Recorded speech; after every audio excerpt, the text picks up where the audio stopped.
అండి, జడ వేసుకోవడంలో ఆంతర్యం ఏమిటి? ఒకటి, జడ వేసుకున్నాం కదా అని గట్టిగా కూడా వేసుకోకూడదు, జుట్టు రాలిపోద్ది. ఎప్పుడైతే పైన మనం మాట్లాడితే దువ్వుతామో పైనతో బ్లడ్ సర్క్యులేషన్ బాగా అవుతుంది, చొండ్రు కూడా పోతుంది. శిరోజాల్లో ఉన్న మురికిని కూడా మనం తీసేయవచ్చు. అదే జుట్టు కానీ పోనీటెల్ కానీ మనం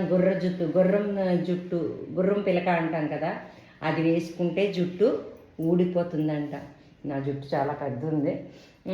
అయిన తర్వాత దీన్ని రబ్బర్ బ్యాండ్స్ అవి ఎంతవరకు ఉపయోగించకుండా, క్లిప్స్ ఉండకుండా అల్లి వేసుకుంటే మంచిదో అలా వేసుకోవడం మంచిది. ఎందుకంటే రబ్బర్ బ్యాండ్స్తోని వీటితోని కూడా మళ్ళీ జుట్టు ఊడిపోతుంది. వీలైనంత వరకు జుట్టుని రుద్దుకునేటప్పుడని దువ్వుకునేటప్పుడని గట్టిగా దువ్వకూడదు, గట్టిగా అలాగని రుద్దకూడదు. జుట్టు శిరోజాలు ఊడిపోతాయి. తలకి 2-3 సార్లు వారానికి రుద్దుకుంటే మురికి అనేది పోతుంది. మరి తలనొప్పి ఇలాంటివి ఉన్నా కూడా తగ్గుతాయి అని నిపుణులు చెబుతున్నారు.